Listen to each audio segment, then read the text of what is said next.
우리가 직장 속에서, 세상 속에서 나는 누구인가?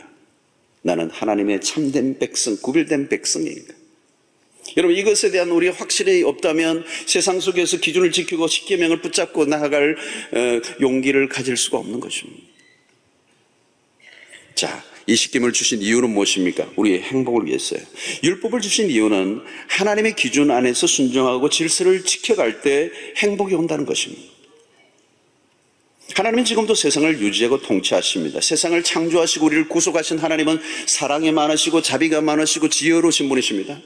그 하나님이 우리에게 율법을 주실 때 그 율법이 쓸데없는 것을 주신 게 아니라 우리의 삶의 진정한 행복, 회복을 위해서.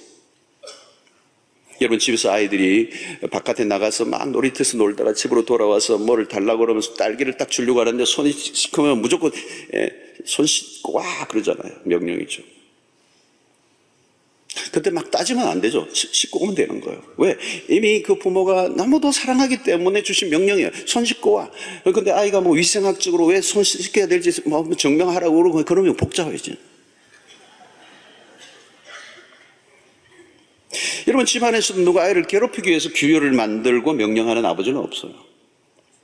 막 기준을 만들어 놓고 뭐 몇 시까지 들어와야 되고 안 들어오면 어떻게 되고 몽둥이가 시간 단위로 열대고 막 이렇게 얘기하잖아요. 여러분, 십계명을 주신 목적은 우리를 사랑하시기 때문이에요. 하나님 우리를 사랑하시는 것에 대한 기본적인 신뢰를 가져야 됩니다.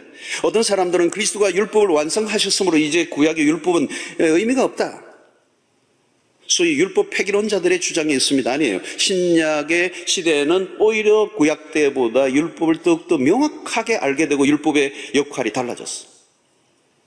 율법의 효용이 사라진 게 아닙니다. 율법을 대하는 우리의 태도가 신약 시대는 더 구약 시대보다 적극적이게 돼요. 여러분, 구약에는 하나님의 백성들이 그 구원을 얻기 위해서 율법을 행했다면 이제 우리는 예수 그리스도 안에서 이미 구원을 얻었기 때문에 그 율법, 하나님의 말씀들은 귀중해진 거예요. 이게 억지로 우리가 이제 행하는 게 아니라 기쁨으로, 감사함으로 말씀에 순종하고자 하는 것입니다. 그래서 여러분들 믿음 생활 잘하고 은혜 받은 사람들의 특징이 뭐냐면 은혜 받고 나면 하나님의 말씀에 대해서 내가 순종하고 싶은 마음이 막 일어나는 것입니다. 그게 하나님의 백성의 특징이에요. 왜? 말씀이 하나님의 사랑의 언어이기 때문에, 하나님이 나를 사랑하시기 때문에 말씀하신 것이기 때문에 이 명령에 대한 거부감이 없으시는 거죠. 여러분, 우리 아이들이 성장하면서 그러잖아요. 부모가 나를 사랑하기 때문에 부모가 한 말은 들으면 자다가도 떡이 생긴다. 이제 이 철이 들을 때 하는 얘기잖아요. 십계명은 우리의 개인의 삶은 물론이고 세상을 바꾸놓는 원리가 있습니다. 십계명을 통해서 우리가 가져야 할 확신은 주님이 주실 풍성한 약속을 기대하는 거죠. 이런 확신을 가져야 할 근거는 하나님 때문입니다. 오늘날 여러분, 세상을 보십시오. 망가질 대로 망가져 있습니다. 심각한 훼손이 일어나고 있습니다.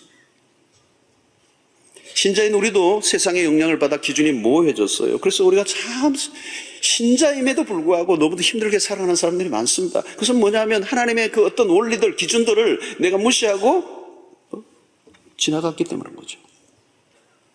저는 십계명을 살펴보는 가운데 우리가 가지고 있는 기존의 생각과 철학과 사회적 통념을 뛰어넘는 하나님의 명령 앞에 온전히 순종하고자 하는 마음의 태도를 가져야 될 줄로 믿습니다. 여러분, 이 십계명을 들을 때는 여러분 불편한 이야기들이 나올 수도 있음을 사전에 알려드립니다. 노약자들은 조심하시고. 여러분, 기분 나쁠 수 있어요. 십계명을 다루면. 왜? 이게 여러분 만만치 않은 거예요. 만만치 않은 거. 저도 걱정이었어요. 이 십계명을 30일 동안 어디까지 들어가야 될지, 더 들어가면 교인이 좀 줄 가능성도 있기 때문에 상당히 제가 고민이 많아요. 지난번 로마서도 야고보서도 다 사실 이 주일 강단에 이 메가 첫째 설교하기에 적합한 본문이 아니에요. 교회가 줄면 어떡하나 걱정을 많이 하면서 했는데 감사하게도 줄지는 않은 것 같고 감사합니다. 우리 기준이 너무 흐려져 있기 때문에, 너무 후퇴져 있기 때문에, 너무 세속화되어 있기 때문에 우리가 기준을 너무 느슨하게 붙잡고 있었던 거죠. 그리스도인이지만. 그러니까 이게 원리가 정확하게 기준이 딱 오면요, 우리의 삶의 상당한 부분에 아주 굉장한 어떤 흔들림이 오는 거죠. 할까요, 말까요?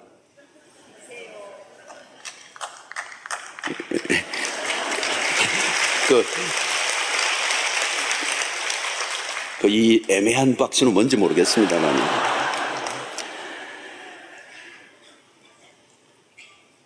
말씀과 내가 가지고 있는 기존의 생각과 이 충돌이 일어날 수 있다는 겁니다. 그럴 때 우리는 어떻게 돼요? 받아들이기 어려울 때도 있고 기분 나쁠 수도 있어요. 충분히 그럴 수 있어요. 그때 여러분, 우리는 우리의 기분이나 우리의 주장이 중요한 게 아니죠. 하나님의 이론과 하나님의 주장과 하나님의 원리가 중요한 겁니다.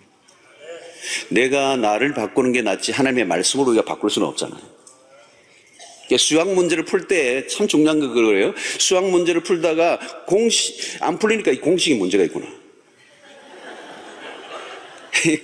그래서 공식을 내가 만들어가지고 한번 풀려고 해보세요. 그러면 완전히 꼬이는 거예요. 안 풀리면 공식에 문제가 있는 게 아니고 내가 문제가 있는 거예요.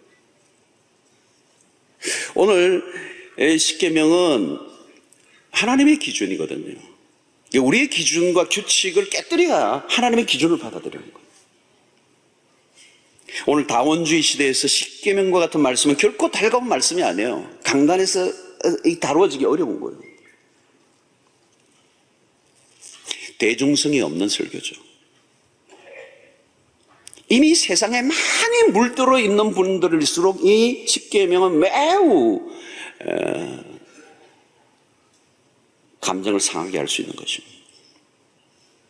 그러나 여러분, 우리가 이 십계명을 앞으로 다루면서 오늘 첫날이니까 우리의 마음을 하나님의 절대적 기준에 순종하고자 하는 태도를 준비할 필요가 있어요. 그리고 이 말씀을 순종하면, 여기에 귀를 기울이면 하나님의 말씀이 승리하게 할 것이고, 하나님의 말씀대로 하면 우리의 삶의 모든 어거지고 꼬였던 문제를 하나님 풀어주시는 회복의 은혜를 맛보게 될 줄로 믿습니다. 저는 그 확신이 있어요. 이것을 우리 하나님이 주신 말씀이고 하나님의 당신의 구원받은 백성에게 주신 것이고, 그 백성들을 축복하시기 때문에 그 사랑하시는 마음으로 우리에게 주셔서 하나님의 우리의 삶의 총체적인 회복을 주시기 위해서. 여러분, 우리는 예수를 믿지만 언제든지 그 길로 빠질 수 있는 연약함을 가지고 있습니다. 아무리 잘 믿던 사람도요, 세월이 흐르고 시간이 흐르면 자신도 모르게 변질돼요. 잘 믿는다고 해도. 우리는 우리 마음대로 살아가고 싶은 그런 자유를 누리고 싶은 그 욕망이 우리에게 있는 거거든요. 끊임없이 우리는 하나님보다 내가 하나님이 되고자 하면은 내 삶의 기준을 내가 세우고 누구에 의해서 간섭받고 살아가는 것을 원치 않는 인간의 이 죄의 본성입니다. 그렇기 때문에 우리의 욕망, 우리의 감정, 우리의 기호, 우리의 기분대로 살아가고자 하는 그 성향을 조금이라도 용납하면 우리는 하나님의 말씀에 벗어나서 내 삶을 내가 만들어가는 거죠. 그러나 여러분, 우리는 우리의 마음대로 살아서 자유를 얻을 수 있는 사람들이 아닙니다. 나를 믿으면 안 돼요, 여러분. 사람들을 보세요. 자기가 하고 싶은 대로 살아가잖아요. 근데 행복해요? 행복하지 않거든요. 여러분, 지금 미국 보세요, 미국. 자유의 나라, 자유의 여신상이 있고 뉴욕에 자유가 범람하는 시대에 진짜 자유가 있느냐는 거예요, 여러분. 미국은 지금 망가질 대로 망가져서 사실은 얼마나 망가졌는지 몰라요.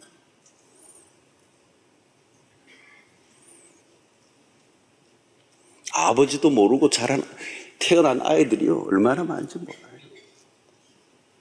낙태는 이를 말할 수도 없고 가정이 정상이 아니에요. 여러분, 사람들이 하고 싶은 대로 살아가면 행복하지 않아요. 이상하게도 도리어 자유를 속박당합니다. 보십시오. 요즘 좋지 않은 중독에 빠진 환자들이 많습니다. 중독이란 뭡니까? 자기가 자기를 다룰 수 없다는 얘기입니다. 자기의 통제 바깥의 일이라는 거죠. 내가 안 하겠다고 하는데 안 해줄 수 없는 거예요. 빠져버린 거죠. 중독이에요. 자유를 잃어버린 자유인들이. 갈수록 더 매이고 더 구속되고 더 비참하게 살아가는 것입니다. 십계명을 주신 이유는 우리에게 자유를 빼앗아가기 위해서가 아니라 우리에게 참된 자유를 주시기 위해서 이 십계명을 주신 것입니다. 율법에 대해서 부정적이나 거부감을 가지지 마시고 불러내신 우리에게 율법을 주신 것은 자유케 하시려고 십계명은 우리를 구속하기 위한 게 아니에요. 하나님은 우리를 가장 좋은 길로 인도하기 위해서 이 십계명은 로드맵이 되는 것입니다. 그래서 이제는 하나님이 주신 율법들이 짐이었지만, 이런 게 거추장스러운 것 같지만, 이게 우리에게 얼마나 우리의 삶의 중요한 가이드라인이 되는지, 복음 안에서 우리에게 주신 이 계명은 더 이상 무거운 짐이 아니라는 겁니다. 그래서 요한복음 5장 3절에 보니까 하나님을 사랑하는 것은 이것이니 우리가 그의 계명들을 지키는 것이라. 그의 계명들은 무거운 것이 아니로되. 예수님도 마태복음 11장에 수고하고 무거운 짐진 자들아 다 내게 오로라. 이 수고하고 무거운 율법의 짐을 지고 있는 자들아 다 내게 오로라. 내가 너희를 쉬게 하리라. 주님이 그 우리의 멍에를 져주시겠다는 거예요. 여러분, 우리가 주님을 사랑하면 주님이 주신 계명도 사랑하게 되고 기쁨으로 따를 수가 있게 되는 것입니다. 그러면 앞으로 이 십계명을 살펴보는 가운데 여러분들 부담스럽게 바라보지 마시고, 우리를 너무도 사랑하시는 하나님의 음성으로 들을 때 그 앞에 온전히 순종함으로 우리의 삶의 놀라운 회복과 하나님의 풍성한 은혜를 경험하는 하나님의 사랑의 율법인 줄로 믿습니다. 여러분, 그러므로 이 십계명의 핵심은 뭐예요? 관계예요. 관계는 두 가지입니다. 하나님과의 관계, 인간과의 관계, 둘 중에 하나도 빠뜨릴 수가 없습니다. 십계명이라는 관계 안에, 십계명이라는 것 안에는 관계라는 주제가 아주 흐르고 있어요. 그래서 1계명부터 4계명까지는 수직적인 하나님과의 관계, 5계명부터 10계명까지는 이웃과의 관계, 수평적인 것이죠. 수직과 수평의 균형. 그런데 이 가운데서도 십계명 속에서 앞에 세 계명이 아주 중요합니다. 하나님과 관련된 이 세 계명을 단단하게 붙들어 놓지 않으면 뒤에 나오는 계명은 지킬 수가 없어요. 그래서 앞부분에 시간을 많이 들여야 돼요. 가장 먼저 하나님과의 관계를 단단하게 붙들어 놓는 것입니다. 여러분, 이 인생은 관계입니다. 누구와 관계를 맺는가에 따라 반드시 우리는 영향을 받게 되어 있습니다. 십계명은 먼저 하나님과의 관계 안에서 총체적 회복을 말씀하죠. 그래서 오늘 1절과 2절을 다시 한번 보면 하나님이 이 모든 말씀으로 말씀하여 이르시되 나는 너를 애굽 땅 종되었던 집에서 인도하여 낸 하나님 여호와니라. 자, 여기에서 여러분 보세요. 나는 너를 그리고 뭐예요? 종되었던 집에서 인도하여 낸 내 하나님 여호와니라. 그러니까 하나님은 우리와 개인적인 관계를 맺기를 원하시는 거죠. 하나님이 얼마나 개인적이고 친밀하고 인격적으로 우리를 대하시는지, 우리를 얼마나 귀중하게 여기시는지, 하나님은 어떤 규정으로 우리를 노예로 만들고자 하는 폭군이 아니에요. 친밀하게 다가오셔서 말씀하시고 우리의 삶에 관여하시고 우리를 이끄시는 하나님이시다.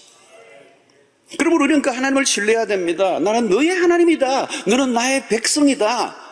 그 하나님에 대한 신뢰감을 가지며 우리의 하나님과의 관계가 회복될 때 하나님의 놀라운 회복을 경험한다는 것입니다. 그래서 십계명 안으로 가보면 막힌 관계를 회복하게 해줍니다. 결국 여러분, 나와 하나님과의 관계를 먼저 회복하게 하시는 이 십계명. 그래서 하나님과 나와의 관계가 회복되면 반드시 이웃과로 연결되는 것입니다. 그래서 나와의 관계가 회복되고, 나와 이웃과의 관계가 회복되고, 나와 이 피조물과의 관계가 회복되는 역사가 일어나는 거죠. 그때 그것을 우리는 축복이라고 말하는 거예요. 그러니까 지금은 여러분, 우리가 하나님과 우리의 관계가 온전히 회복이 되지 않으면 나와의 관계도 회복이 안 되고, 나와 이웃과의 관계도 회복이 안 되는 거예요. 여러분, 나와 하나님과의 관계 회복되지 않은 사람은요, 집에서 가족하고도 회복이 잘 안 돼요, 관계가. 그런데 하나님과의 관계가 회복되고 나면요, 내가 나와의 관계가 회복되니까 나와의 관계가 회복된 사람은 이 아내와의 관계도 회복이 되는 거예요. 아내와의 관계가 회복되면 그 집의 화초도 회복이 되는 거예요. 회복이. 내가 이웃 아내와 가족과의 관계가 회복되고 수평적 관계, 하나님과의 관계가 이 수평적 관계로 흘러가면요, 피조물과의 관계도 그 집의 개들하고도 잘 지내는 거예요. 내가 회복이 안 되면 아내하고도 해결이 안 돼요. 해결이 안 되니까 살 맛도 없고, 그러니까 막 그냥 화초도 죽도 말도 막 물도 잘 안 주고, 줬다가 안 줬다가 막 그러는 거예요. 그리고 지나가는 막 강아지 차기도 하고, 막 밥 한 끼 굶기기도 하고, 막 이런 거죠. 그 뭐예요? 총체적으로 그게 내 삶에 꼬이고 문제를 일으키는 요인이 되는 거죠. 모든 것은 여기로부터 시작됩니다. 인간의 절망과 고통은 하나님과의 관계 단절로부터 온 것입니다. 여러분, 하나님과의 관계에 깨어지면 우리의 삶에 치명적인 영향을 주게 되는 것입니다. 마치 기차가 레일이 없는 곳을 달리는 것과 똑같아요. 자동차 엔진이 없는 것, 나무에 뿌리가 없는 것, 아이가 부모가 없는 것과 똑같은 거죠. 여러분, 십계명 속에 타락한 세상을 회복하기 위한 하나님의 의도가 들어 있습니다. 우리가 십계명을 따라 살면 개인은 물론 나를 둘러싼 주변과 공동체, 온 세상을 회복하시고자 하시는 하나님의 귀한 의도가 있는 것입니다. 십계명을 주신 하나님의 의도는 너무 크고 놀랍습니다. 하나님과의 관계가 이 십계명을 통하여 회복되므로 육체적, 정신적, 영적, 도덕적, 사회적, 관계적 모든 영역에 여러분들의 삶에 회복이 일어나게 되기를 축원합니다. 여러분, 하나님과의 관계가 꼬이면요, 모든 게 꼬이는 거예요. 그래서 십계명은 단순한 윤리서가 아닙니다. 우리의 삶의 기본적인 관계를 바로 잡아줌으로 총체적인 회복을 가져오게 하는 일의 결정적인 요소가 이 십계명 안에 담겨 있다는 사실을 이제 한 주일이라도 안 빠지시고 나오는 거죠. 하나의 말씀이 우리의 삶에 꼬여있는 걸 풀어내는 키들이 이 말씀 안에 있는 줄로 믿습니다. 나는 너를 애굽 땅 종되었던 집에서 인도하여 낸 내 하나님 여호와니라. 여러분, 애굽 땅 종되었던 집에서 인도하여 낸 내 하나님.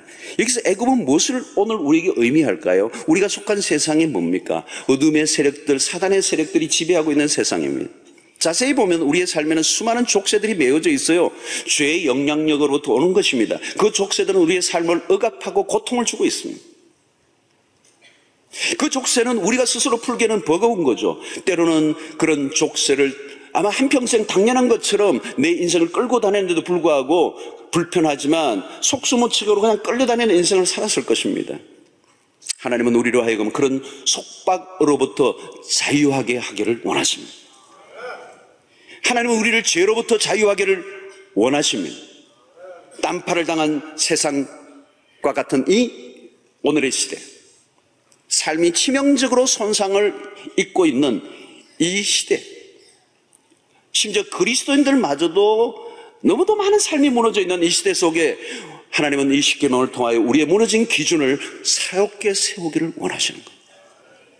여러분, 십계명이 너무도 중요해진 시대를 살고 있습니다. 십계명을 살펴보는 가운데 느슨해진 기준을 새롭게 하고 무너진 기초를 다시 견고하게 세우는 결단이 여러분들에게 있게 되기를 축원합니다. 우리의 삶에 무질서하고 혼란스러웠던 부분들의 그 무너진 기초를 다시 십계명을 통하여 온전하게 세워서 나갈 때, 여러분, 지금 여러분들의 인생 가운데 꼬였던, 어려웠던, 막혔던, 힘들었던 문제들이 저절로 풀려지는 은혜가 있게 될 줄로 믿습니다. 그래서 그것은 내 개인의 삶뿐만 아니라 내 주변에 관계하는 모든, 환경들까지 다 바꿔놓는 하나님의 이런 하나님의 계획, 하나님의 그 디자인 안으로 들어가는 은혜가 있기를 바랍니다. 그러므로 우리는 이 십계명의 계명을 받아들일 때 마음을 활짝 열고 순종하고자 하는 그런 결단의 마음을 가지시고 이 말씀을 들으시길 바랍니다. 이제 하나님의 말씀 앞에 기쁨으로 순종하고자 하는 결단을 할 수 있게 되기를 바랍니다. 물론 우리의 힘으로는 안 돼요. 그러나 성령이 도우시면 될 줄로 믿습니다. 하나님의 말씀을 지키고 이 계명을 지킨다는 건 쉬운 건 아니에요. 그러나 우리가 순종하고자 하는 그런 결단을 가지고 성령의 도우심을 구하면 하나님이 충분히 우리가 감당하도록 도와주실 줄로 믿습니다. 그때 하나님이 우리의 삶을 새롭게 하시고 이 십계명이 우리의 인생에 얼마나 귀중한 기준이 되는가를 다시 한번 확인하는 매주의 시간이 되기를 바라고, 오늘 여러분 우리의 삶에 다시 한번 인생의, 우리의 가정의, 개인의 삶에 하나님의 기준을 분명히 붙잡는 믿음의 삶을 살게 하여 주시옵소서. 결단하시는 여러분들이 되시기를 바랍니다. 기도하겠습니다.